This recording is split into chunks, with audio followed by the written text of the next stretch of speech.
అవునండి. ఒక అమ్మాయి తీసినటువంటి ఒక చిన్న వీడియో క్లిప్ ద్వారా ఒక మనిషి ప్రాణం పోవడం అనేది నిజంగా మనం ఆలోచించాల్సిన విషయం. ఎందుకంటే అది ఇంకొకటేంటంటే తను మర్డర్ ఏం చేయలేదు. తనంతలా తాను సూసైడ్ చేసుకోవడం జరిగింది. ఒక చిన్న వీడియోకి సూసైడ్ చేసుకోవాల్సిన అవసరం కూడా లేదు. నేను మిస్టేక్ చేయలేదురా బాబు అని చెప్పేసి దాన్ని ప్రూవ్ చేసుకుంటే సరిపోయేది. అంతేగాని ప్రాణాలను కోల్పోయి ప్రాణాలు తీసుకునేంత వరకు ఎళ్ళాల్సిన అవసరం లేదు. ఎందుకంటే కొంతమంది చాలా సెన్సిటివ్ మైండ్ ఉంటారు. పరువు నష్టం జరిగింది నాకు, నా పరువు పోయింది, నా ఫ్యామిలీ చూస్తారు, నా ఇంట్లో వాళ్ళు చూస్తారు అని చెప్పేసి కొంతమంది సెన్సిటివ్ మైండ్ వాళ్ళు కూడా ఉంటారు. ఇలాంటివి దయచేసి ఒకవేళ తప్పు జరిగితే ఆ తప్పును మీరు అక్కడే అడగండి గానీ, సోషల్ మీడియాలో మీరు పబ్లిసిటీ చేసి జస్ట్ ఆయన ఏంది నేను చూసా వీడియో గూడా. చెయ్యి తగిలింది అంతే.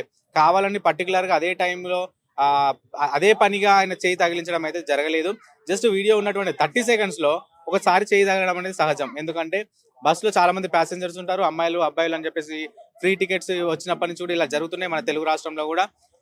కావాలని చేస్తే మీరు ఇలాంటి వీడియోలు బయట వైరల్ చేయడం కరెక్ట్.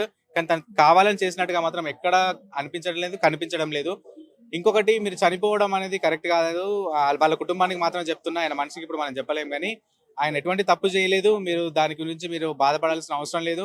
ఇంకొకటి అమ్మాయిలు ప్రతీది సోషల్ మీడియా ఉంది కదా అని చెప్పేసి సోషల్ మీడియాలో రిలీజ్ చేయకండి. అక్కడ ఎంతవరకు న్యాయం ఉంది, ఎక్కడి వరకు అన్యాయం జరిగింది అనేది తెలుసుకొని మీరు సోషల్ మీడియాలో చేస్తే బెటర్ అనుకుంటున్నా. ఎందుకంటే ఈ రోజుల్లో ఎవరైనా సరే ఒక దగ్గర ఒక ఇన్సిడెంట్ జరిగింది అని అంటే ఖచ్చితంగా వాళ్ళకి కావాల్సిన కంటెంట్ దొరుకుతుందని చెప్పేసి ఆ రీల్స్ లో కానివ్వండి, ఫేస్బుక్ లలో కానివ్వండి, చాలా మంది అదే పనిగా పదే చూస్తున్నారు. కాబట్టి ఈ విధంగా స్ప్రెడ్ అవుతుంది ఒక చిన్న విషయం కూడా. జరగాల్సినవి చాలా ఉన్నాయి, సమాజంలో చాలా అన్యాయాలు జరుగుతున్నాయి.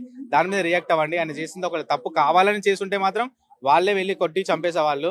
కానీ పరువు నష్టం జరిగింది ఆయనకి. ఆయన ప్రాణం అయితే మనం తీసుకురాలేము. ఒకటే అమ్మాయిలకు చెప్పేది ఏంటంటే, మీకు ఒకవేళ అక్కడ ఇబ్బంది కలుగుతుందంటే అక్కడ నుంచి వెళ్ళిపోండి.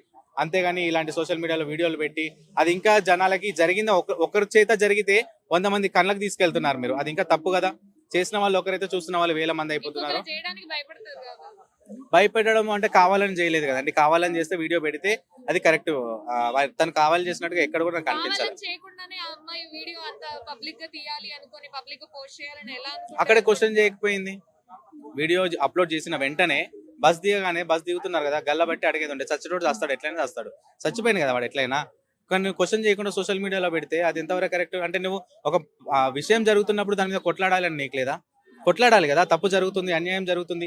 అమ్మాయిలైనా అబ్బాయిలైనా ఇక్కడ ఏదైనా జరుగుతున్నప్పుడు తను అడగకుండా సోషల్ మీడియాలో పెట్టడం ఎందుకు? తను అడగాలి, ఒక గల్ల పట్టుకొని అడిగి, అరే ఏం చేస్తున్నావు అబ్బాయి నువ్వు అంటే అప్పుడు ఇంకా ఎక్కువ వేరే విధంగా వెళ్ళేది, వైరల్ అయ్యేది. ఇంకా అందరు సపోర్ట్ చేసేవాళ్ళు, ఇలాంటివి జరగకుండా కూడా ఆగేది. ఇప్పుడు నాలాంటి వాళ్ళు ఉన్నారండి, ఆ వీడియోలో నాకు ఏం కనిపించలే. ఆమె అడగలేదు, వీడియో పోస్ట్ చేసింది. నేను ఏమనుకుంటా, అతను తప్పు లేకున్నా కూడా అతను ప్రాణం పోయింది, ప్రాణం తీసింది అమ్మాయి అని అనుకుంటా.